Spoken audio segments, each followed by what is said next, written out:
All right, I'd like to welcome everyone to today's webinar where we're going to be revealing the wonderful JDRF signature events model. I'd like to thank everyone for joining us here today. We have a ton of great information that we're going to present, so I'm really glad you guys decided to join us. Before we get started, I just wanted to share a couple of housekeeping items. All attendees are going to be on mute throughout the broadcast. We're not going to be distributing the slides, but we will be sending out a video version, or video recording rather, that we'll post to YouTube, so you can share with your constituents, or if you happen to miss or you're not here right now. If you have questions, we definitely want to hear them. We're going to have a great Q&A towards the end of the webinar. If you're new to GoToWebinar, on your control panel, there's a little questions pane. Make sure you open that up and be ready to ask. We want to hear your questions, but we will be answering them at the very, very end. We don't want to interrupt the flow of the presentation. So make sure that you post your questions in there as they come up, and we'll be sure to get to them. You can live tweet us today at WinspireMe or at JDRF using the hashtag #SignatureEvents. We have someone standing by who will be looking for those as well, and we want to hear what you think. Today's special guest, I want to welcome. We're honored and thrilled to have her to share her knowledge. Her name is Lynn Page. She is the National Director of Special Events for JDRF, an absolutely amazing individual. I got a chance to meet at the recent Bid Power Raise conference. Welcome, Lynn. Thank you so much for being here today. Thanks, Ian. I'm happy to be here. Awesome. And my name, for those of you who don't know, is Ian Loth. I'm the Vice President of Fundraising here at Winspire, and love doing these webinars to get this information out. Before we dive in, I wanted to let Lynn share a little bit about JDRF and what the organization does and how they do it. Tell us a little bit about JDRF, Lynn. Thanks, Ian. So it's really appropriate that I was asked to do this month because it's actually National Diabetes Awareness Month, which is the biggest month for type 1 diabetes, to not only raise awareness but raise funds as well. As some of you may know, JDRF is in the business to try and find a cure for type 1, but in the meantime we want to keep people as healthy as we can and work on preventing anyone else from getting type 1. So right now about 1.25 million Americans have type 1 diabetes. About 200,000 of those are under the age of 20. And unfortunately, without a cure, we are looking at about 5 million by the year 2050. The financial impact of this disease on our economy is over $14 billion, and it is continuing to grow 3 to 4% per year. So it's definitely a cause near and dear to my heart and to many people's hearts, but more so an impact for everyone in terms of the expenditures for the country. This is, and for those of you who maybe saw some of the marketing material registering for this, we definitely put this out there. But this is pretty incredible. This is what Lynn. She's pretty humble about this, but it's pretty incredible what they're able to accomplish, trying to put a dent in that big number that we saw on the previous screen. But 82 events per year, and that raise over $70 million annually. That's what you're in charge of, isn't that right, Lynn? Yeah, and I, of course, do that with 77 chapters across the country, but everybody across the country utilizes the signature events model. They not only utilize it, but they actually have input to it, and that's how we've been able to kind of perfect what we do year in and year out. We've been doing galas for about 46 years now. At the height, we did about 103, so we are very pleased to present that we have now passed the $70 million mark. Fabulous. And I understand just this last weekend you had a pretty successful event in Washington, D.C. How did that go? It was absolutely fantastic. We had 3 events over the weekend, but the largest by far was our one in D.C. at the National Building Museum. We had about 650 guests and raised about $2.4 million. And I'm just going to throw a plug out here for Winspire. I will tell you that we utilize Winspire very judiciously. We're very selective about what we get, and Winspire always gets us some of the best packages. And this past weekend, they were able to get us a Grammys package. The Grammys have moved from LA to New York City, but they were able to get us one of those, and it went in our ballroom for a staggering $32,500. So thank you, Ian, and to your entire team. added to the success. Yeah, we were absolutely thrilled to hear about that. And to give you guys an idea, the package itself costs $7,500 to put together and to be able to book and get those, you know, VIP tickets. So all said and done, that's a $25,000 item, which is we were equally thrilled to hear about. So congratulations on that.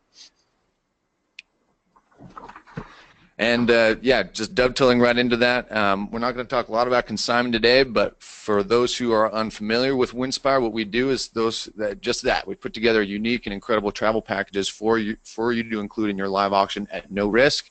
You don't pay a thing up front to reserve the items, promote them to your guests, offer them in your auction, and you only purchase the ones that actually sell at your event and raise money. And then we take care of all of the booking and take care of your winning bidders to make sure they have a blast. They can book it whenever they want. We've been doing this for a long time, since about 2008. We've been in over 41,000 events globally. That's all over North America. We're actually getting into Europe a little bit. We've helped over 80,000 winning bidders, and we've raised just shy of $48 million since we first started in 2008. So we love what we do, and we hope we can help you guys out there as well if you're in need. So today we are going to learn all about how Lynn goes about raising those incredible sums at those 82 events per year using the JDRF signature events model. We're going to go over the pre-event communication, such a crucial part of planning any big event, as well as the day of execution, which I know a lot of people are curious about what that looks like for JDRF. And then most importantly, post-event follow-up, which I think doesn't get enough of attention out there for many organizers. And then we're going to finish talking about how cultivation really is a year-round process, and it never really ends. And I'm sure you are all aware of that, but we're going to go over a few tactics and strategies here today. Before we get into it, though, I always like to start with a little audience poll to get you guys, get the blood flowing, get a little interaction here. So wanted to get some feedback from you guys about what your typical attendance is for a fundraising event. We want to get a good sense for what the size is of your typical dinner, gala, biggest fundraiser of the year. Is it less than 100 guests, 100 to 250, 250 to 500, 500 to 800, or is it a big old honking event with 800 or more guests? And I'm going to launch the poll right now, so you should see it on your screen. So go ahead. You have the option of less than 100, 100 to 250, 250 to 500, 500 to 800, 800 or more. What is your typical attendance? We have about 75% of the people. How many people were at your last event there, Lynn, this last weekend? We had about 650 at the DC event. Nice. That's a lot of people. Okay, great. We're going to give it another 3 seconds here. Go ahead and cast your vote. We have about 80%. Okay, I'm going to close it. Share the results. Okay, yeah, this is about what I expected. The average kind of being right there between the 250 to 500 guest amount. What does this look about right to you, Lynn? How does this fall in terms of your events across the country? That looks about right. We tend to be in that 500 to 800, just a little bit more, but 250 to 500 quality guests in your ballroom are certainly manageable, and you can certainly achieve some high fundraising goals there. Yeah, that's a good event size, especially for, if you're not in a huge metropolitan area. That target of 250 plus to 500 is always a good for bringing in those dollars.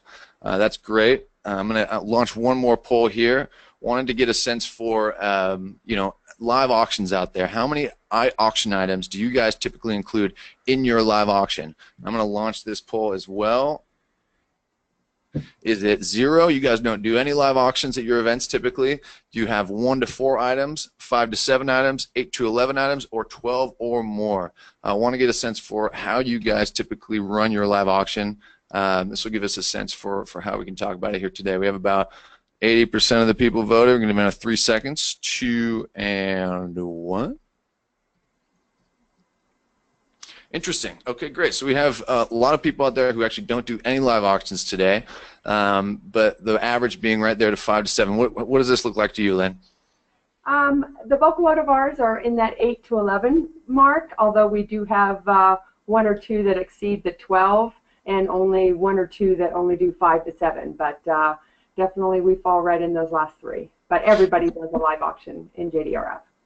Yeah, it's really interesting. How often I hear about events that have no live auctions, and how important it is to understand how it can be such a big revenue generator. I get the sense that a lot of people are kind of, they're unsure about it. They're a little bit scared to do a live auction because they're not sure how to go about it. But how much would you say your live auction brings in, Lynn, compared to maybe the silent auction, the fund and need? I know sponsorships are a big piece of a big revenue generator, but kind of the big three day of event revenue generators, what is the kind of breakup between the live, silent, and fund and need? So for us, our fund and need is about 49% of everything that we bring in, which is extremely high for any nonprofit. Our sponsorship is about 25%, and then our live and silent combined bring in about 17%, Wow. with live usually about 9% and the silent about 8%. So it's a valid part of our program, and it brings in a significant amount of money for us every year. Great.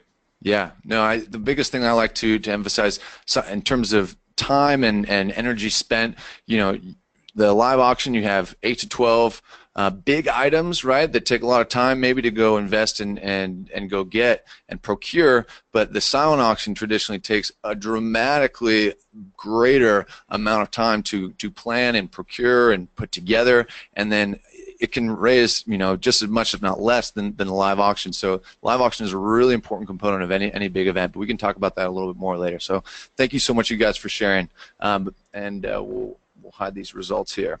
Okay. Great. Let's get into pre-event communication. I know this is a big thing for you, Lynn, making sure that people know what they're getting into before the event even happens. How big is pre-event communication for you? Well, for us, we consider it to really be setting the stage, not only for what we're looking for in our event and what people can expect from our event, but really just to educate them about our organization. I mean, when you walk into an event and you don't know anything about the organization, you've got a limited number of minutes to try and educate someone before they get there. But it's also, making sure that you're informing them about, what you're trying to do at the event. But I think for us, the big thing is building that excitement for the event. We want people to feel like, they're really looking forward to coming and being at an event, not just because it's another event, but because they know something about it, and there's lots of little tidbits of things that will excite them and make them want to come and join us. That's great. Yeah, if you guys are taking notes out there, what I really encourage you to put down is kind of these 3 bullet points, right? You want to educate, inform, and build excitement, right? Educate them about the cause. That's crucial. You want to get those, the information out there about what exactly they're supporting. Inform them about the event, what's the goal of the event, what's going to happen at the event, what should they expect, right? Set those expectations. And then lastly, that huge part about building excitement. That's where where you can use the big auction items, use kind of the flowery language and kind of the excitement for the party, right? Is the big piece about setting those expectations. Great, and you spoke a lot about this when we were, Lynn and I had a couple great sessions together working on this presentation, and this is one thing that she harped on a lot about, creating community. What do you mean by that? Yeah, so, one of the things that we do, you've got it written there, is in terms of buying tickets. That's not our ultimate goal. We know that might be the entryway into learning about our organization and becoming a part of it, but really creating that sense of community over and over again. We don't want to always just be asking for money, so we want to be educating, like we said before. Buying tickets, is a great way to get into our ballroom, and it's a great way to enter the community, but to really get the consistency year in and year out and get your event to be one of those that shows up on the social calendar, shows up on all your C-suite level individuals. You really want to make people feel like they need to be there because they're connected, they want to see the people that they want to see, and that they are bringing additional people in to continue to grow your event, and bringing the right people in, not just more numbers, because sometimes we find that even when you have more numbers, you don't raise any more money. So it's that community, it's that really creating the ballroom, that looks like your town. It's not all just a T1D or type 1 diabetes ballroom. It's people who really are vested in what you're doing and want to become a part of that. Right, making them feel like something bigger than themselves, right? Yep. It's yeah, I love that. Creating community, and then it's people can't say no when they know it's the it place to be. Isn't that right?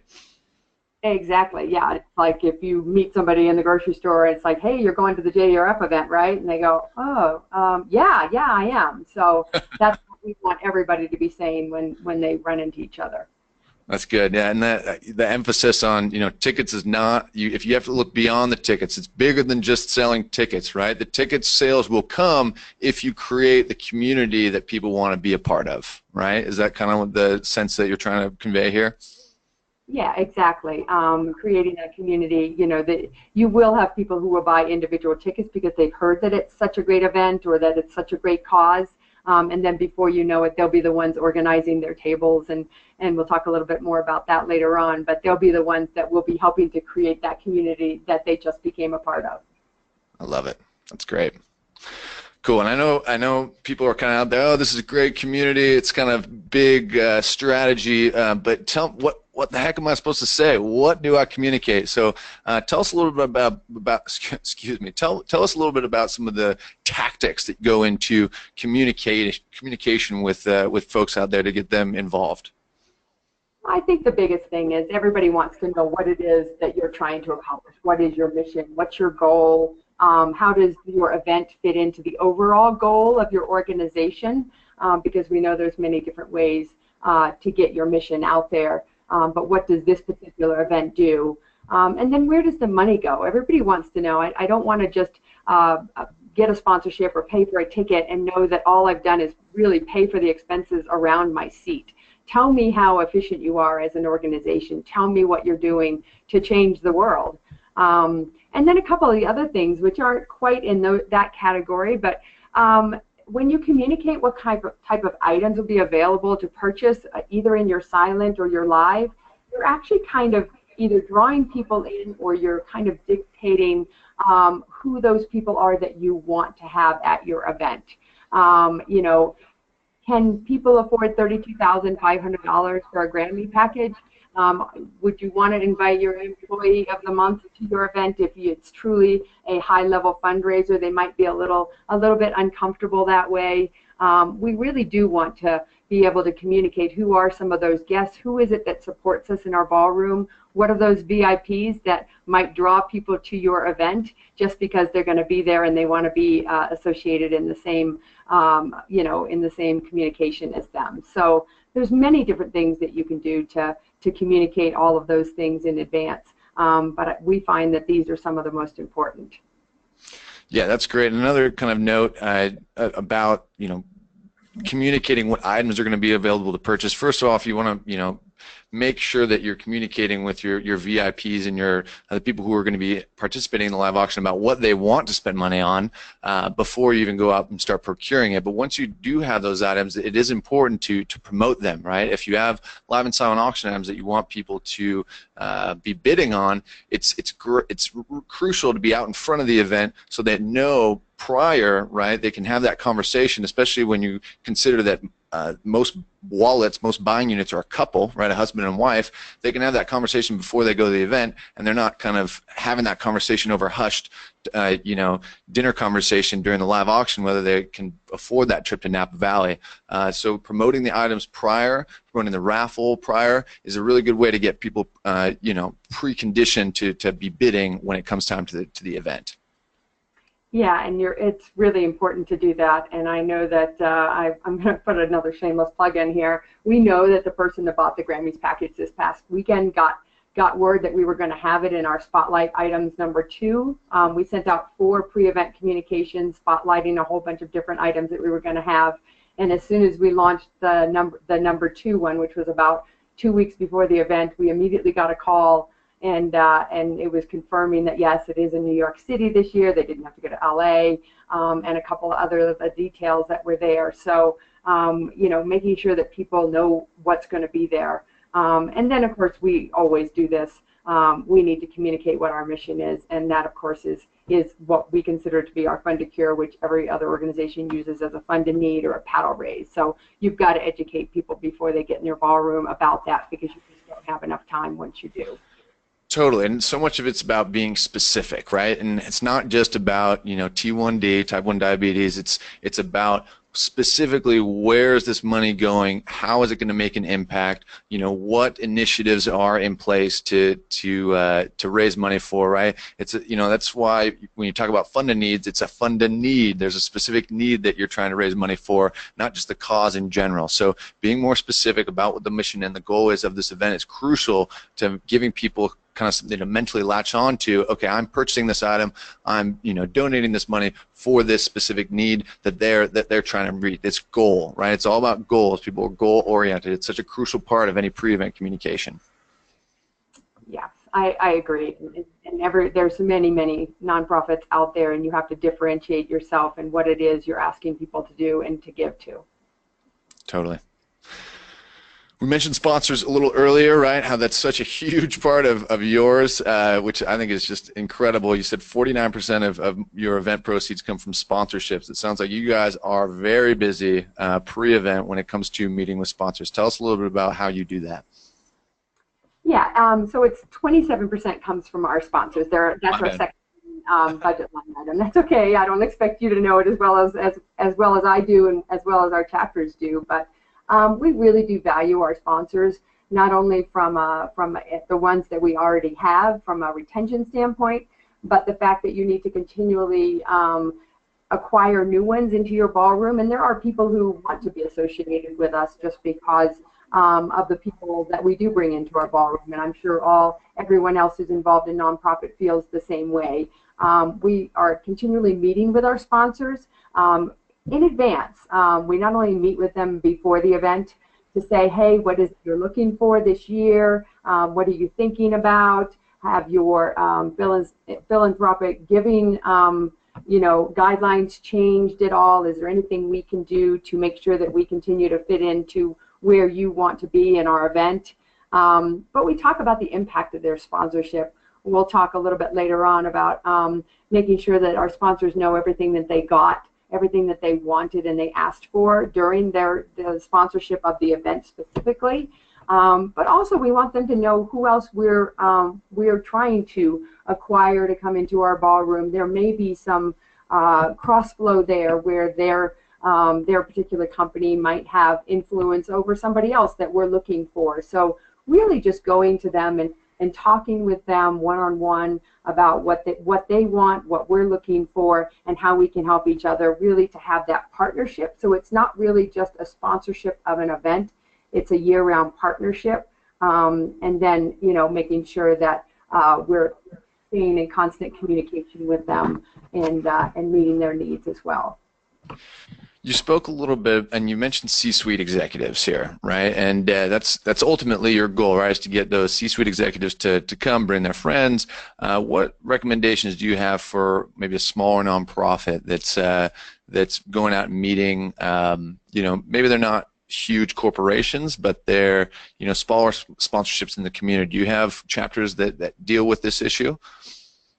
Yeah, I think to get, even in our smaller chapters, some of the things that we do that I know a lot of nonprofits do is, who's on your wish list, who's on your target list, who's moving into your community, even if they're small, that might want some exposure with other companies, and really utilizing not only just staff, but utilizing some of your volunteers that are very passionate about your mission to help you make some of those connections. We do a lot of brainstorming exercises with our volunteers, with our gala leadership. We do a lot of targeting of particular individuals, who knows who, that can get us the meeting with the right person to get them involved in our organization. And I think everyone can do that. It really is a matter of who can help who to get to where we all want to go and the ultimate goal of your organization. That's great. Yeah, so much of it's about networking, right? Making sure the right people, you get that networking going, because if you can make your event the place to be for the networking spot, right? If the who's who is going to be there, then everyone's going to want to go, right? Especially those local businesses who want to network. Tell Tell us a little bit about how you, and I thought this was really interesting because typically I've heard out there there's, you know, a lot of nonprofits, they do kind of cookie cutter sponsorship levels and kind of offer those, but you guys do exclusively custom sponsorship packages, isn't that right? Yeah, we start with a sort of a basic sponsorship package, things that you know that most every company would want in terms of either exposure at the event, pre-event, post-event, that sort of thing. But we don't stop there. Normally, our first stop is to talk with our potential sponsors and find out what it is that they're looking for. The last thing that we want to do is walk in the door with a sponsorship package and go, which one of these would you like? It's all about them. It's what do they want out of us. And so having that conversation with them, asking questions and listening to their needs, and then going back and building a package that's meaningful for them based on the assets that we can provide. There's some venues that can't provide everything that somebody wants, that sort of thing. But we really want to know what it is that we can give them that will make them feel like their sponsorship is worth it.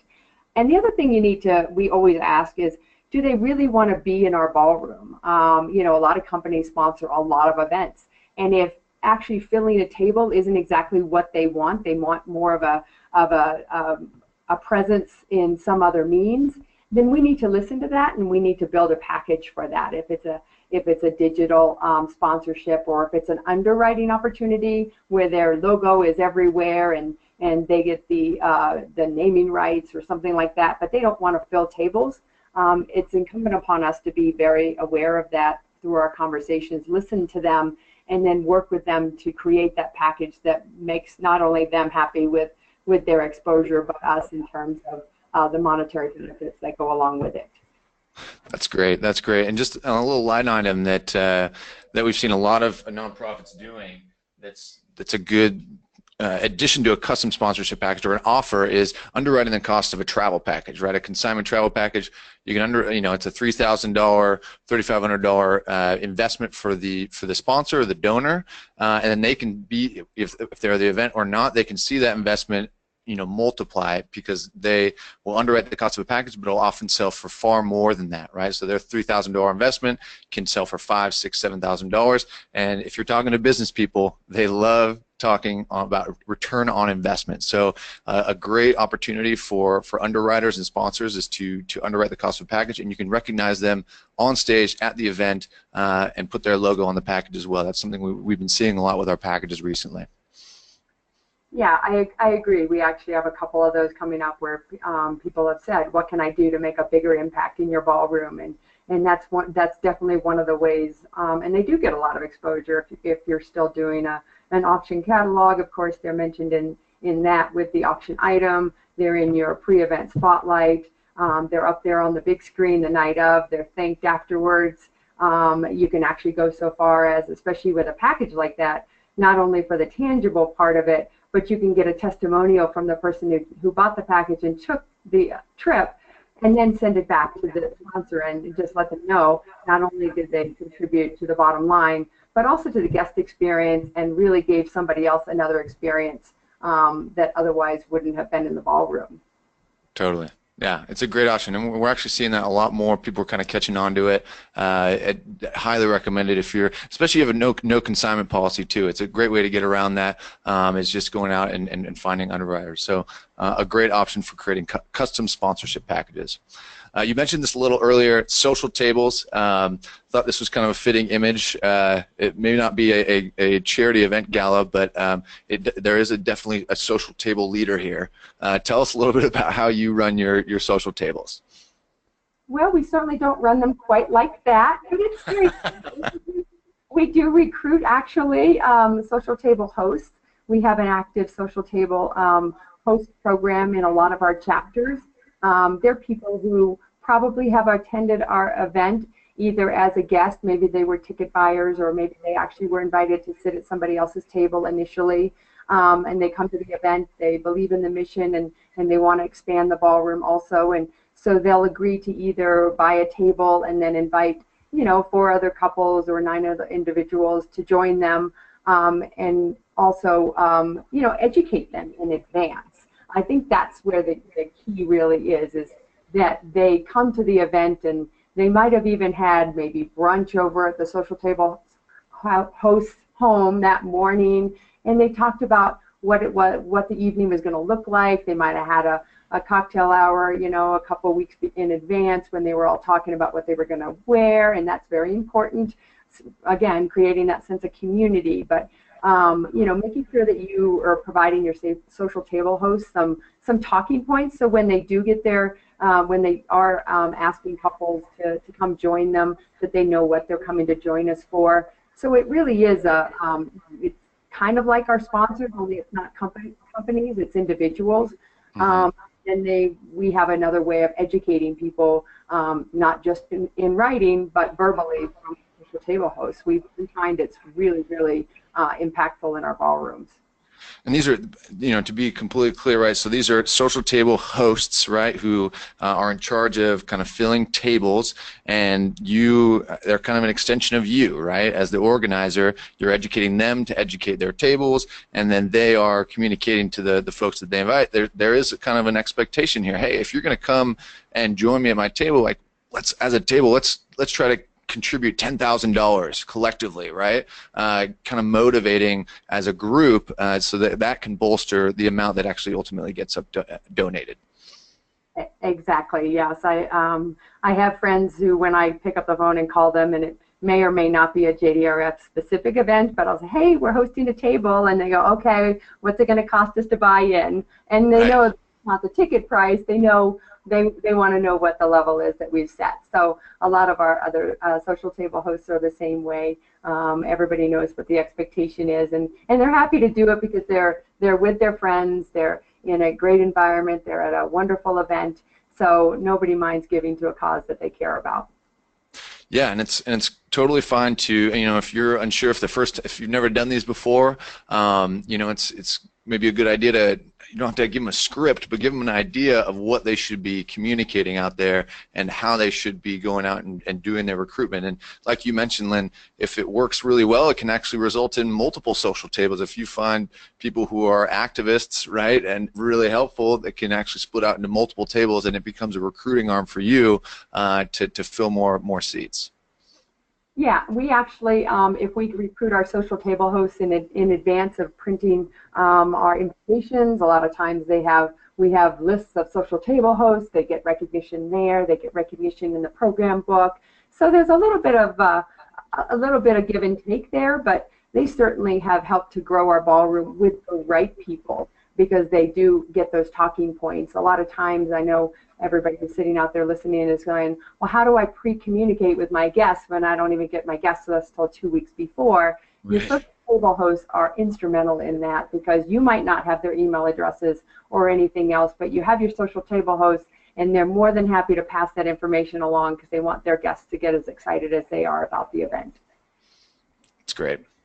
Awesome. Moving along here, we got a lot to cover. I think we might be going a little over today, folks, a little over the hour. So if you can stick around, if we do end up going over and you have to leave, don't worry. We're going to send out a recording afterwards. But I want to make sure we take our time on every slide. So just giving you guys fair warning, we might go a little over an hour today. More on pre-event communication. You talked a lot about other engagement opportunities prior to the event. You've actually mentioned a couple of them already, maybe like a brunch or a get-together that's like a pre-event event. Yeah, we do. We use a lot of different pre-event events, not only from our launch parties, our kickoff of our committees. We do gift cultivation events. Those are done 6 to 8 weeks in advance of our event. A little bit higher level, sort of exclusive invitation to hear a little bit more about the research in not a gala setting, but it also sets the expectations for what we're looking for in our fund to need, and gives those high net worth individuals a picture, a little bit more of a picture into what's happening with the money that they're giving. So we will utilize absolutely anything we can, parties with a purpose, to do you know, auction items, to gather auction items that way. We do give back nights, and they might be centered around a gala. So any occasion that you have that you can bring people together, and have them talking about your nonprofit and where you want to go, we consider that to be a win-win. That's great. Yeah, and for those of you who've been to other of our webinars, we talk about procurement parties, right? And you just mentioned that, Lynn, about gathering people together to go collect auction items. It's a good rallying point, and way to really kick that off. So another great opportunity there. To finish off the pre-event communication, I threw this slide up there, not least of which because I think PB&J is Lynn's favorite sandwich. She mentioned this, but it's really important to have all that messaging really come together, right? If you're starting a few months before, informing people about the event, all the way through up until the event, make sure that you have a consistent message that it's not all over the place. It comes together like peanut butter and jelly. Does that sound about right? You are correct, and peanut butter and jelly is my favorite. Thanks for picking up on that. But it does put it all together, like you said. Your branding, your consistency. What's your message that you're trying to get out? Set that right off the initial start of your campaign, and make sure that you're following all the way through to the post event, because I think people expect that, and they will pay attention to it a little bit more when you see everything coming together and it all seems to fit. Great. I've got a couple questions coming through about the procurement party. We'll talk about that during the Q&A. Right now, we've got to move on to the day of execution. Such a huge part, and I know you were very much involved in this in the DC event recently. What is your, do you have a day of day of ritual that you go through before an event actually takes place? I do. I don't think everybody really wants to hear about that, but I do have a day of ritual that takes place. But I think the big thing is just remembering from the day of, that from the minute the first volunteer helps to come set things up with you to the last guest is being put in their car, that absolutely everything counts on that day of execution. I love it. That's great. And especially when that first guest arrives, right? So much of it is about what? The guest experience, right? I tried to find a good guest experience, and none other than The Great Gatsby I thought was a fitting toast here to all those Leo fans out there. I agree, and it really is all about the guest experience. We're all about the fundraising, and we certainly want our guests to know that, but literally this is your face-to-face.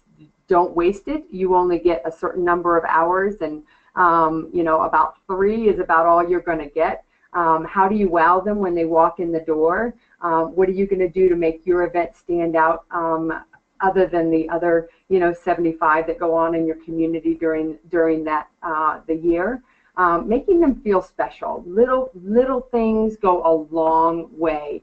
Whether it's a patron gift on the table, whether it's a water bottle as they're leaving, making sure that you've done something that leaves an impression in their mind. You want to be the talk of the town on Monday, and you want it to be in a good way. So making sure that that everything that you do is keeping the guest experience in mind. It's so very important. Yeah, a couple little things you mentioned I thought were really good. Water bottles for guests as they leave, because they're going to be thirsty, right? Little patron, gifts at each table. Just little knickknacks, little notes, something special for them as they're at the table. And I was at an event once where it was just kind of a little handwritten thank you sitting at each spot, and I couldn't believe it. It was actually handwritten. I had to turn it over a few times to make sure. And just that little, even if it was a few words, the fact that it was handwritten and had my name on it was just really cool. So something, just those little things to make people feel special are really important. And it doesn't have to cost a thing. You can underwrite everything. You can put somebody's sponsor logo on the water bottles. You can have your youth ambassadors or your pets or whatever, create whatever that patron gift is. So I don't think that that's adding to the bottom of your expense line. That's great. Making it easy to give. I don't know if you guys have seen the easy button out there where it says that was easy, but such an important part about any event, right? Making sure that it's not difficult, but easy for people to spend money. You bet. From the minute before they even get to the event, if there's a way to pre-register credit cards, walking registrations, so I'm not standing in a line when I get there. Make sure you're thoughtful in the way that you're asking people to give. Don't try and have 73 different things for them to give to. find out what is going to be most impactful for your event, if that's one raffle, one wine pull, a silent auction, a live auction, and a fund a need, but make it all easy. Use any electronic means that you can to encourage continued giving, but just making it easy and making the last part of the checkout just as easy as the registration as you got there is so important. I think that's a motto that we talk about a lot in our organization, for sure. That's great. That's great. And I think that dovetails really nicely into the next point about making sure everything's completely orchestrated. And that's how you make it easy, right? It might seem seamless to the guest who's there. It's like, wow, this has a really nice flow. Everything's so easy. But for that to happen, it requires a ton of planning and orchestrated execution on the back end. Isn't that right? Oh, for sure. Definitely making sure that you have a script with a great run of show. You've got all your cues, your sound bumps. You're not only making it easy for the people that are there, but you're making it easy to communicate with all of your vendors, your production, your AV, all of that sort of stuff. The one thing that I always tell people is, you should have seen everybody's script in advance. You should have had them run through their script with all of the sound bumps, with any type of walk-up music, anything like that. You can tell right away, at least everybody on this phone, I know you're all professional fundraisers and event organizers, you know whether somebody's dotted the I's and crossed the T's or not as soon as you do.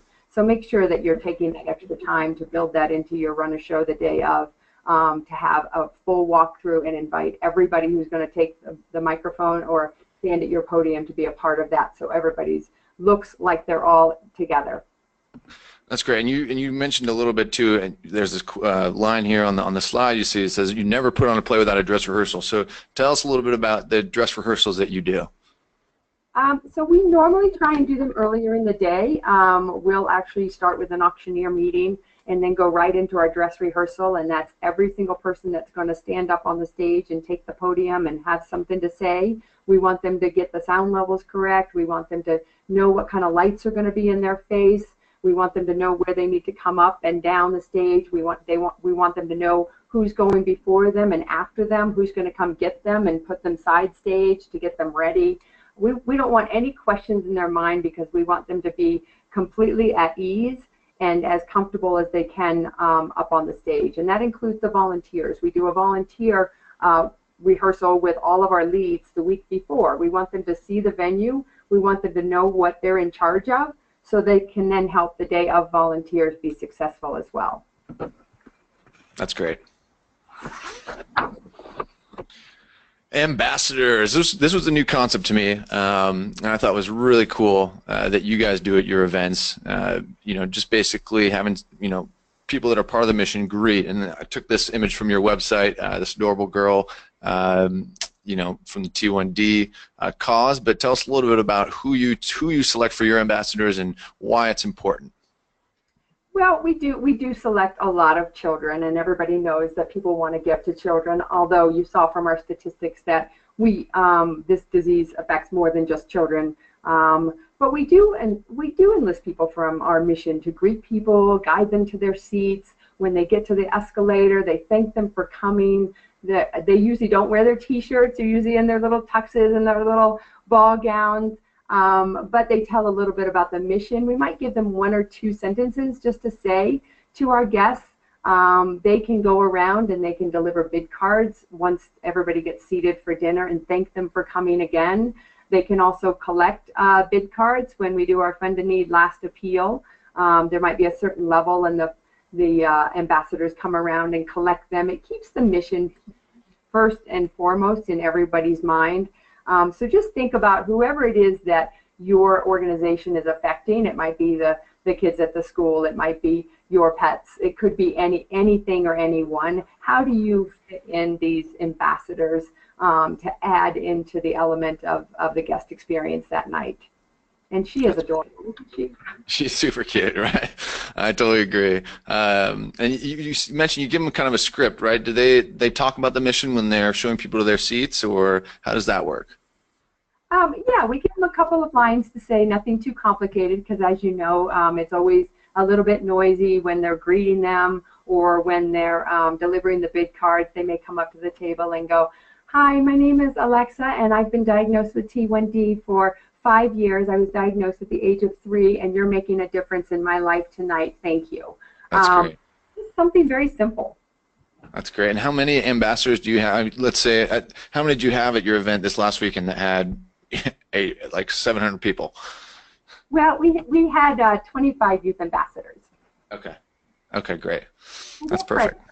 Yeah, so they definitely can be seen. We usually identify them with a special name tag and that sort of thing as well.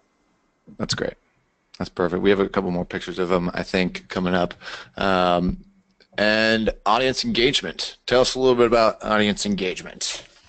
Well, I think one of the things that we used to do even just a few years ago was we talked a lot at people. We told them everything we wanted them to know about JDRF and our mission and our research, and we find that people don't have that kind of tolerance anymore.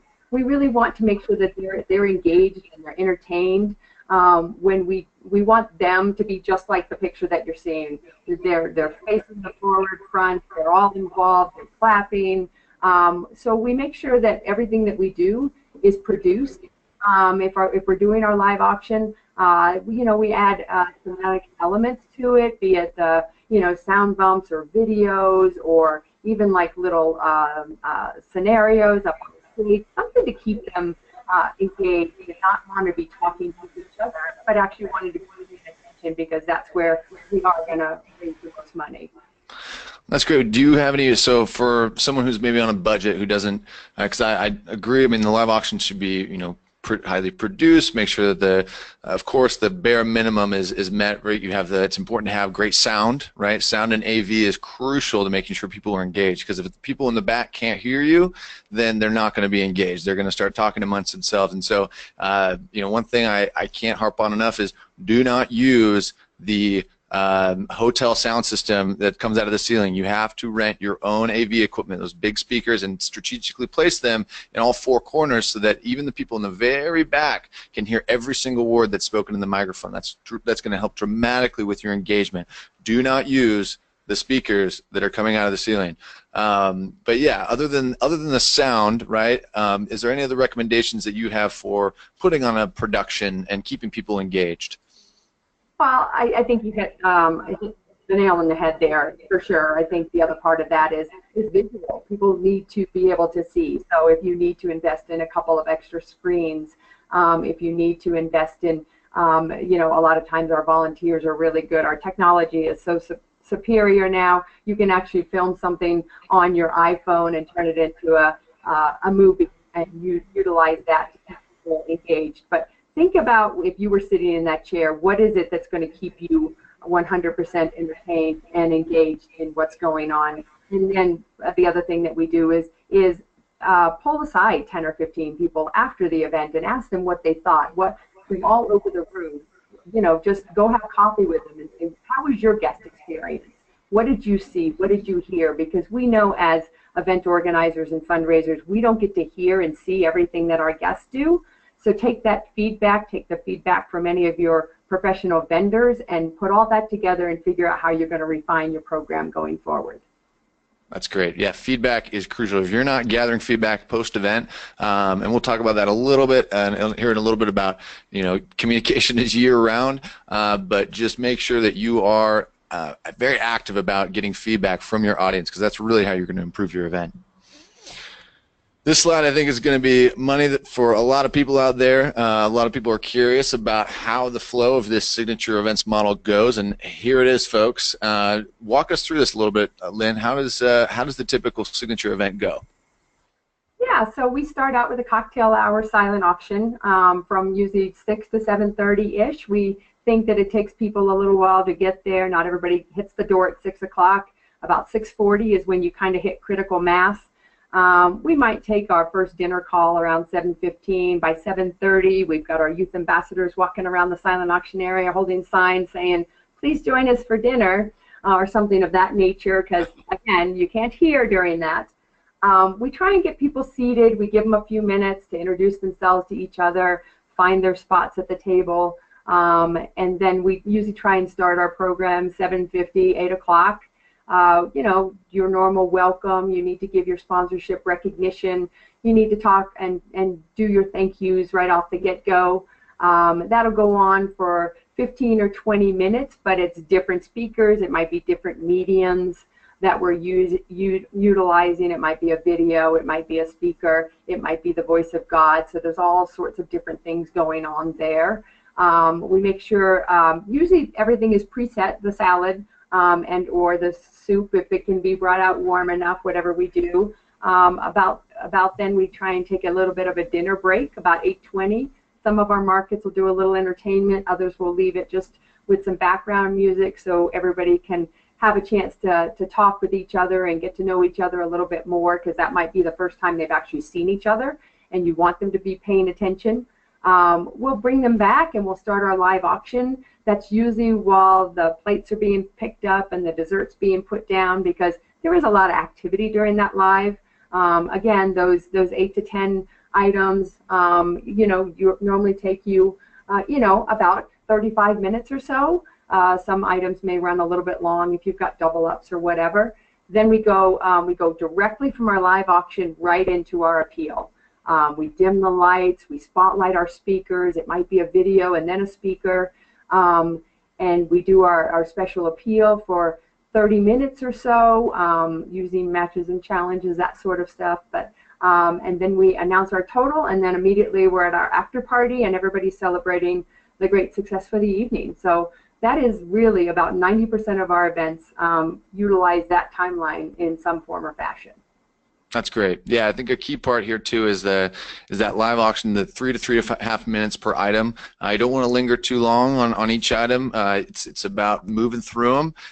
These guys, JDRF are experts, and they have highly trained professionals who are able to do that. A lot of kind of the events I've been to, the live auction can last to about an hour, but you never want to go over an hour for the live auction, and then putting on the fun and need on that, because if you're doing over an hour and a half for the live auction in front of you, people are going to lose interest. So especially if you hire a professional benefit auctioneer, which we're going to talk about here in a second, you can move through those items, but it's crucial to not linger too long there. Agreed. Again, we want to keep that audience engaged. There you go. And here's some of those adorable ambassadors. This is the special appeal. And like you mentioned, you guys dim the lights and do the special appeal. I know you guys do some pre-secured gifts. What are some recommendations you have for folks out there? Yeah, we definitely orchestrate this. If everything else is orchestrated, this is down to the minute detail, to the point of we work with our speakers for a month in advance, trying to massage their speech. If they have a video prior to their speech, that of course is in production months in advance as well. We want to make sure that those two appeals together really do sync up, and they talk about the mission and the message and the impact that our attendees are having. One of the big things is making sure that sound and AV it needs to be perfect for this part of it. Anything else might have happened, but this needs to be absolutely perfect, and it needs to be timed well. One of the things that we do, that we make sure that we get all the servers off the floor. We don't want somebody running around clinking water glasses or filling up. We do one last call for wine as we're getting to auction item number 9. We make sure the servers are out there. They're filling the wine glasses. They're charging everything. They've got the coffee down. The dessert is down. And then we clear them all off the floor, because we want everybody's attention to be right up on that stage. We want everybody to hear how they can have an impact. Even if they haven't bought a thing all night long, this is their time to impact your mission. So we take this very, very seriously. We pre-secure all of our top levels. We'll never go into a level without knowing that we've either got somebody who's going to raise their bid card, or we've got somebody that is 99% sure, and we've got a plan for that as well. And then we always trying to build in some challenges and some matches, at least one, because that really inspires people to give more. You're going to have those pre-secured items and those levels, but we also want to inspire that impulse giving. What is it that touched you that night? Was it the video? Was it the speaking? Was it that somebody was going to match you dollar for dollar? If you gave $1,000, they were going to give $1,000. So all of those things go into our strategy for our special appeal, and I think all organizations that do a special, a special appeal, a fund a need, a raise the paddle, need to be looking at this part of the evening very critically, because it is where you could raise the most money, obviously, as recognized by our organization at 49% of our revenue. That's great. All right, moving through here. Got a lot to cover still, and I know we're getting close to 11 a.m., folks, so stick with us. Hiring a benefit auctioneer. So this is a crucial part of doing any live auction or fund a need, in my opinion, because these are professionals. They know what they're doing. This is exclusively what they're doing. You're not hiring an MC or a local weather person, or somebody who likes to be on the microphone, right? These are people who know how to sell items, know how to extract money from the audience in the fund and need, and they know how to double up on auction items, sell consignment, the whole bit. What do you guys typically look for in an auctioneer? We do look for professional auctioneers. We actually have a very close relationship with an auctioneer company out of Seattle, the Stokes Auction Group. We utilize them for about 80 to 85% of our events, because we do a pre-event call with them. They help us synchronize our items so they're in the right order. Yep. They know our mission. We've educated them about our mission, so they know the right words to utilize. They know that we never start high and go low in terms of live auction items. You always start low and you bring people up at reasonable increments. Likewise, they know how we do our fund to cure specifically. So I always tell everyone, I said, it's the best investment you can make, and it's the worst mistake that you can make if you don't hire a professional auctioneer, because you will lose thousands if you don't. So we have these all over our organization. We do use a few other auctioneers, but only once we've talked with them and met with them and vetted their qualifications and educated them about the way that we do our events. So everybody should do that to be really successful in their live auction and their fund to cure. Absolutely. Oh, go ahead. Sorry, didn't mean to cut you off. No, Do you have anything to add there? Fund to cure to a fund to need. Yeah, there you go. Yeah, fund to cure, fund, and that's, yeah, we call them fund to needs. It could be fund to playground. It could be anything. But that's great. Yeah, and just a couple things on that. The best auctioneers out there will work with you prior to the event. It's important to ask. You can shop around quite a bit on auctioneers, and auctioneers will typically travel to come help you at your event. But it's important to ask them the questions. How much will you be working with us on the auction items, on the lineup? There's auctioneers that will assist you in procurement strategy in your local community. So make sure you're asking those questions. It's an absolutely crucial part of hosting any live auction and fund a need, and it's just for me, it's a no-brainer. So I think you said it beautifully, Lynn. Thank you for that. All right, finishing up, post-event follow-up. Arguably one of the most crucial parts about running an event, and one of the parts where a lot of people fall off, is making sure that after the event it's not over, right? You're still communicating with people, and what would you say about that, Lynn? Yeah, I think the best thing that you can do is making sure that you acknowledge people immediately.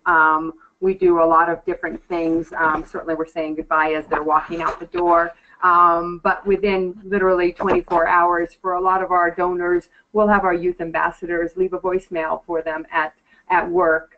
We'll have some of our volunteers, our board chairs or our gala chairs calling and thanking people. We'll make sure that we segment out some email blasts based on the donor level, what it was that they did, personal emails to those people who went above and beyond.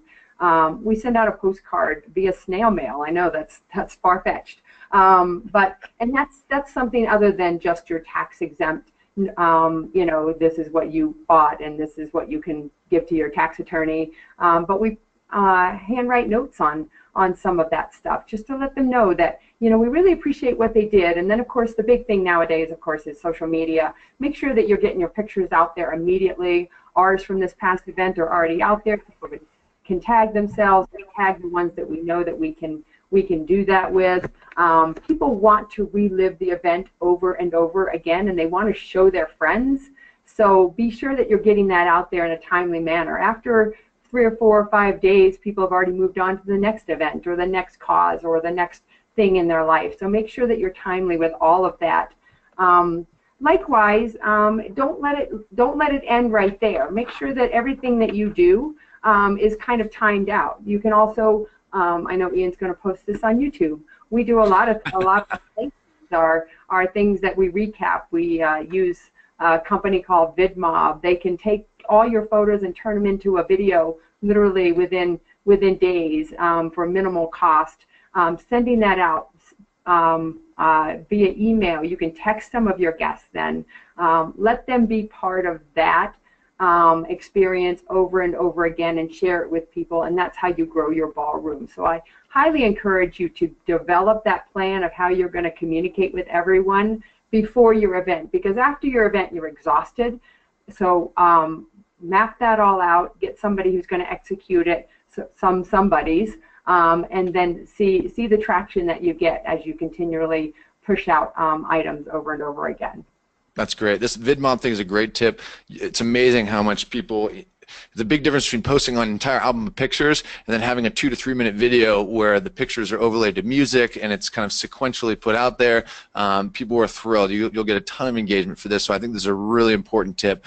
Check out VidMob. It's a JDRF Lynn Page approved. And then also you talked about sponsorship, return on investment packets. I think this is really crucial. Yeah, don't forget your sponsors. Remember that they were there, but they didn't see all the ways that they were recognized the night of, because they're trying to talk to people, they're trying to meet people, that sort of thing. Make sure you put together a return on investment package for them. Meet with all of them, show them their exposure that they got. This is a great opportunity for you to have that conversation and get feedback about how their experience was, not only as individuals but as a company.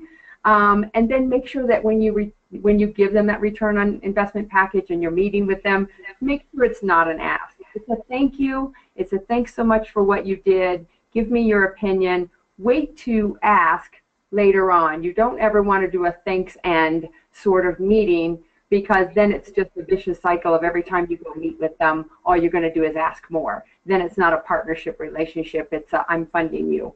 So make sure that you're doing those, and you're doing those within 60 days of your event while it's still relevant. That's great. And just a couple more points here, getting into the kind of the cyclical cycle of communication here. I think these donor impact reports are really crucial too.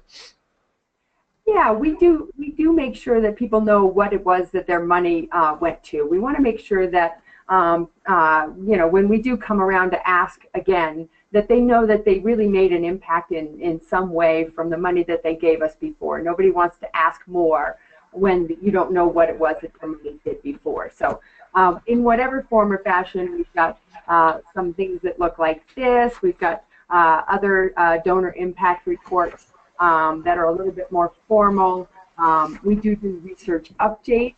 So we invite people to our research updates at our annual meetings, especially the sponsors and those top donors. If they're interested in hearing more, it's a midway touch point for them.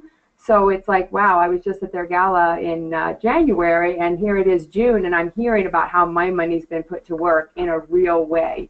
So think about how you can communicate that with the people who give, especially at your events, because you don't have time to do it at the event. So think about those other ways to incorporate that into your year-round stewardship plan for your event attendees.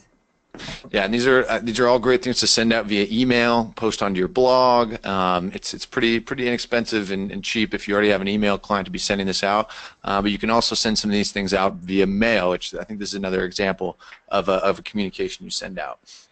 Yeah, this is actually one that we send out about every 6 months, and in these cases, when you start talking about mail and you start talking about the expense around that, we actually segment. You know, people who give $5,000 at an event or overall in their JDRF giving don't get the same piece that a $20 million donor might get. So think about those different ways that you can communicate overall to anyone who gives to your organization and tailor that message to their involvement. So when we start talking about, you know, mailed pieces, you have to be cognizant that it's going to cost to produce. This is a trifold actually. It's going to cost to build the content, print it, and then mail it. So making sure that you're finding out how can I communicate with everyone in the most meaningful way based on their level of giving to our organization. That's great. And now we're talking into just cultivation year-round, and we're just going to kind of breeze through these last couple slides so we can get to questions here. But what this kind of shows you is that, right, events are not just a one-time thing. It turns into a cycle, a circle, if you will, throughout the year. And a lot of this overlaps, especially if you have multiple events. I can only imagine what the overlap is like for you, Lynn, since you have to do 80 of these. Yeah, and we have other events going on in the chapter too, so find out how you communicate with everyone, but keeping it 365 days a year, making sure that it's always meaningful for them and for the organization. It does overlap. And last slide here, we talked about this a couple times, about making sure the communication is meaningful out there, and making sure it's not just sending text and email. Like we've touched on this a couple times now, right? Making it personal, face-to-face, handwritten, the things that are going to make people feel special. And couple times you mentioned millennials during our conversation, and I myself fall into this millennials category here, and I admit I do maybe fall back on my technology a little bit too much, but the main point here being that it is important to take that extra step, right? Hint, hint, millennials, nudge, nudge. Well, it does, especially when you look at your demographics or who is giving the most to your organization. They're not communicating in the same way that you are, because usually they aren't the millennials that have the giving capacity. So you have to think about who your audience is that you're trying to communicate with. We're all guilty of it. I'm not a millennial, and I'm guilty of it myself. So making sure that what you're doing is meaningful. That's great. Awesome. Great. Thanks for sticking with us, folks. We're going to get to questions here in just a second. I wanted to highlight JDRF and thank Lynn again for coming out and sharing this with us today. Please contact JDRF if you want to learn more about how they are improving lives and helping find a cure for type 1 diabetes. They do absolutely fantastic work, and it's one of the best organizations in the world. So thank you for that. You can find more information here and get in touch with them. And then also Winspire, if you guys are curious about no-risk travel or consignment travel for your live auction or silent auction, please visit our website. We have a full list of packages there that you can check out, or give us a call. We'd love to hear from you. We also come out with a ton of information just like this on our Winspire News blog. We give away every quarter we give away a package for $1,200 to one of our blog subscribers. We just gave away one recently, and we're going to have another drawing here on January 1st. So make sure you subscribe. We come out with weekly content, some really cool stuff there. And we also have a podcast. I have a couple friends, Danny Hooper, auctioneer out of Canada, who's hilarious, and my friend Renee Zhao out of San Diego. She runs a company called Donation Match. The three of us get together and talk to industry leaders about event fundraising. It's called Events with Benefits. You can find that anywhere you get your podcasts. So please check that out, or you can go to eventswithbenefits.com. There's about 40 really cool episodes out there. With that, I want to thank you again, Lynn, for coming out and sharing your infinite knowledge on event fundraising. I know it's been really helpful for myself and us here at Winspire, and I can only hope that it's been helpful for our audience out there. Well, I'm pleased to have joined you guys. Thanks so much. Awesome. With that, let's get to a couple questions here. And if you can't stick around, that's totally fine. We're going to send out a recording of this a little bit later. All right. This one's from Gary Mock. How can you get attendees who are their courtesy of sponsors, right, free tickets, and not necessarily vested in the cause to make contributions? Well, you know, Gary, I think we talked about it. Make it easy to give. So whether it's making some of your silent auction packages at that price point that they might be desirable enough for them to bid on, making sure that if there's a raffle or a jewelry pull, I know that in every one of our markets a jewelry pull will always sell out. There's a quick $100 donation and they get something in return. And then finally making sure that the lowest level of your fund in need is desirable for the lowest level of your ballroom. So if that's that $100 level or that $250 level, or even, you know, whatever level you feel comfortable with, please put it into your electronic bidding device. I think just finding a way for them to be able to give is the way to get them to give. That's great. Another question from Gary about actually consignment. Are items offered for auction on consignment worth the cost, or do they simply take money away from the nonprofit's bottom line? This is a really common question we get. I want to hear your take on this, Lynn. But you know, if you think about consignment items, right? It's all about the return on investment, right? You are spending money on the venue, you're spending money on the food, you're spending money on all these things in order to get people to come and contribute to spend money.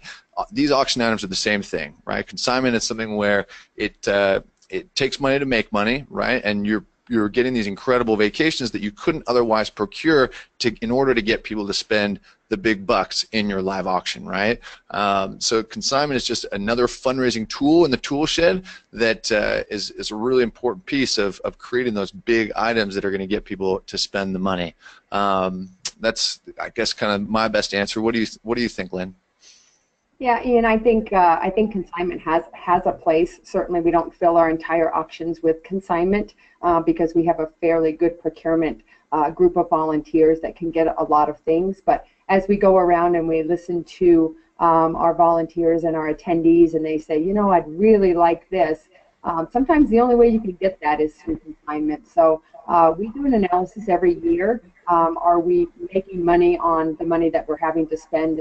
And hands down, with rules in place, I believe consignment has a valid place in our events and has proven to be very profitable, as we said at the top of the hour, with, you know, the small investment that we made on the Grammys package, and we ended up netting $25,000 on one package. Yeah, which is incredible. And just to give you guys an idea, we ask for the winning bid amounts from all of our winners, nonprofits, and we get a healthy amount of figures. And on average, as long as you're starting your minimum bid amounts 20% above the nonprofit cost on those consignment items, on average, the return for nonprofits is about 39%, which is huge. And most businesses would be salivating, chomping at the bit for a product like that. So, you know, there's always going to be a return. It's an important part about rounding out that auction and getting the items that you couldn't otherwise procure on your own. Cool. This one's from Elizabeth Weatherby. For Fund a Need, is it one very expensive need, or is it multiple needs so guests can raise their hands several times? Let's say, yes, she says about children or champions dinner. I don't quite know what that last part means, but what do you say about having a very expensive single need versus multiple needs, Lynn? Well, for us, we're unique in that we fund research, and normally it's overall research for the mission itself. We might tailor the direct appeal that night to a particular area, but everyone knows that they're giving research and research-related causes dollars. So, and then when you go through the levels, of course, that's the idea of the challenge or the match, is somebody might have given at the $10,000 level, and then you get down to that $1,000 level and somebody's agreed to match the first 100 of the $1,000 levels. A lot of times in our ballroom, we'll see another bid card go up from the individual who had already given at another level. So trying to inspire someone to give at different levels, more than just the one that they had committed to or that they had in their mind, I think is always something, you know, it's that art and that science of how do you execute Fund a Need. But I think it's really important to keep that in consideration when you're building out your program. That's great. Thanks for that question, Elizabeth. This one's from Jen Herrera. Can you clarify what you mean by a social table? Is it a sponsored table? So a social table can be one of two things. It can either be I'm the social table host and I'm going to go ahead and purchase the 10 tickets for the table and then I'm going to fill it. That's one way of doing a social table. Or the other way is to say I commit to buying a table, but I will buy 2 tickets and I will find 4 other couples that will buy the other 4 sets. So either way, it's considered a social table, but the idea behind the social table is to get somebody to commit to leading that charge and then being able to educate them so they can educate whoever it is that sits at their table by either means. That's great. Thanks for that question, Jen. This one's from Diane Wallace Booker. Ian, what are procurement parties? We've got a couple questions about this. Just real quick, a procurement party is making sure you get, or it's when you're first starting the planning of your event, and launching the procurement effort, right? You get your committee members, any stakeholders, people who would be involved in the procurement, and even some possible VIP donors, right? And you have a sort of get together that's off-site, not at your organization, maybe at your house.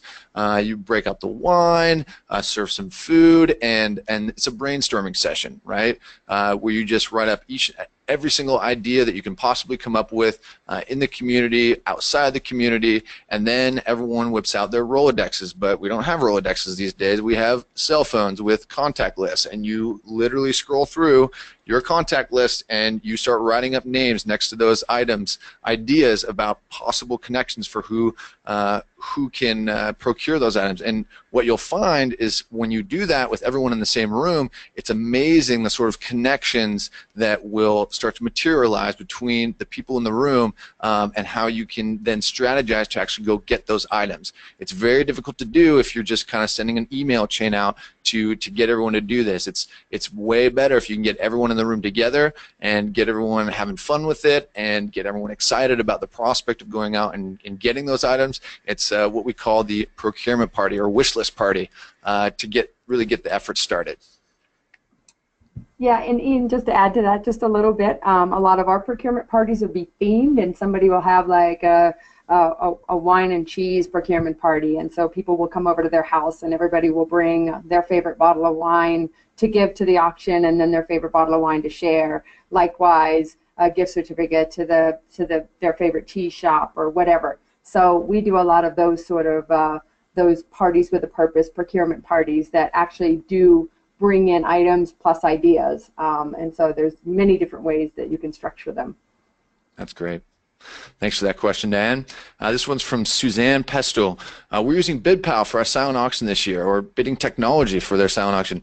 Do you recommend creating a catalog as well for the silent auction, or just sticking with the bidding technology? So for us, we use electronic bidding technology in BidPal, actually.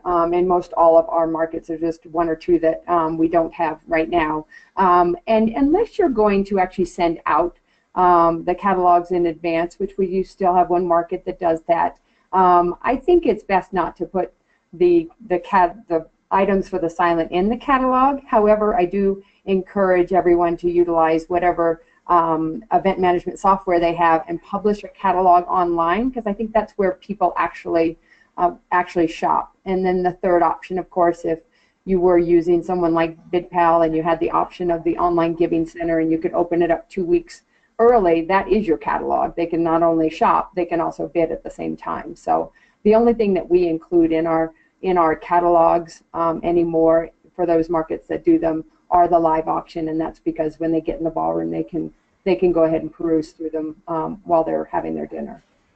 I would totally agree. Yeah, live auction catalogs are really important because it can introduce the items before they're out, and you're just signing up for a world of hurt creating an auction catalog for all of your items. That's a lot of time invested for not a ton of payoff. So if you're already putting into an online thing, I think that's what you stick with. But yeah, I totally agree. This is from Aliha. What if you do not have donor contact info, so you cannot call them or email them after the event? We only have the info of the folks who bought a ticket online. Our sponsors too, of course. We do have addresses for tax letters, but that's it. It's an interesting dilemma. A lot of nonprofits are actually collecting some of that information at the door. Your table hosts, of course, can help with a lot of that, tracking some of that down. Anytime you use your electronic bidding, if you can send a text out afterwards and entice them to send you that information, you could do that. And the other thing is you could always fall back with the postcard, send out the postcard. Maybe you created a VidMob video link also. You could put that on the postcard. So there's many different ways to communicate with people. I think just knowing what your limitations are in advance and planning for it is probably the most important part. It's funny. I think that was actually a topic at the BidPal conference. The raise was how do we ask for emails? And what was the gentleman's name? He was from Charity Water, I think, was talking about how just this year they started asking for it at the door, kind of a little scared to see how it would work, and it was fine. People were a little bit more used to giving their email addresses this year, especially if you can say that this is how we're going to be sending you, your receipts, your correspondence. A lot of people will give it at the register now at stores. I know that a lot of those kind of iPad terminal things will just ask you for your email to mail the receipt, and people are, I think, a lot more open to it this year. Yeah, I agree. So this is from Kelly Feldman. We struggle with pictures on social media. The local paper will not pick up our story if we post the pictures on social media. What solution do you suggest? That's really interesting. That is an interesting dilemma. I have not heard of that before.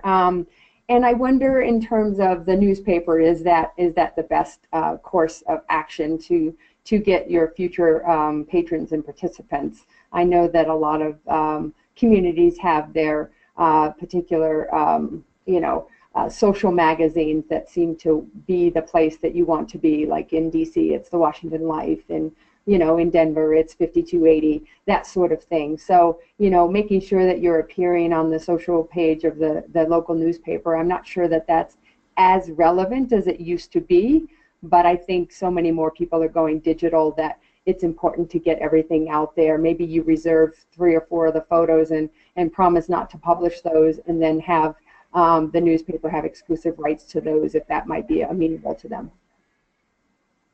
That's great. Thank you for that, Kelly. This is a quick question from Suzanne. Do you do your fund to need ask high to low or low to high like the auction items, live auction?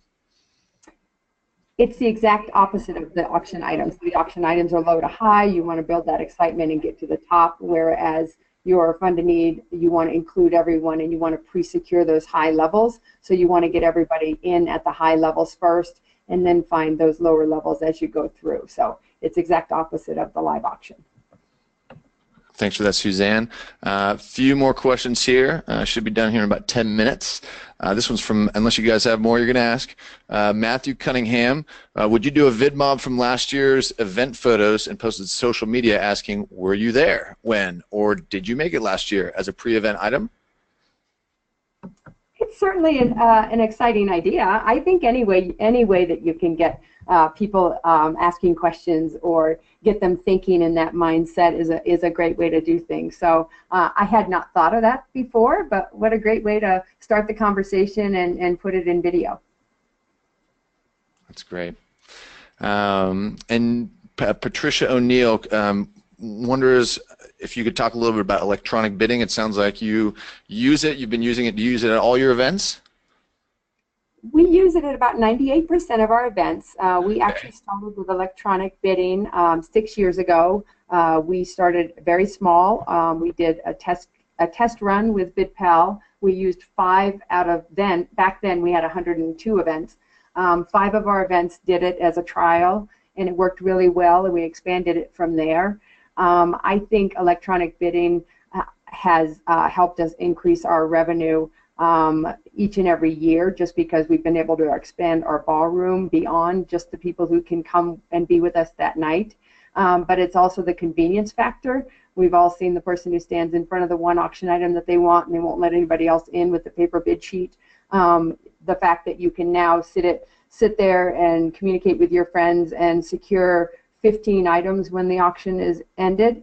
The other benefit to that is being able to place max bids and set a watch list in advance. So I think there's just so many electronic bidding options that help you raise more money. I know here in our organization, our live auction, our silent auctions, excuse me, are performing better than they ever have. That's great to hear. Just a few more questions here. This one's from Diana. Is it typical, or what is your experiences with having an after party for millennials with a lower cost ticket? We have after parties with lower cost tickets. It's not in all of our markets, so we normally do some sort of entertainment after our event anyway. And so the thought of bringing in the next generation of philanthropic givers and having them be somewhere where they enjoy being, as opposed to sitting through maybe possibly a gala, has done really well for us. It's starting to expand across our organization. This past weekend in Washington, D.C., of the 650 people who came to the gala, another 125 came to our after party. at what we Wow. would consider to be a lower price ticket. So we had that infusion of energy, we had that young factor in there, and we're also hopefully growing those next set of supporters for our gala. That's great. That's cool. Thank you for that, Dan. Marjorie, how many months ahead would a procurement party be done before the event? When do you start your procurement?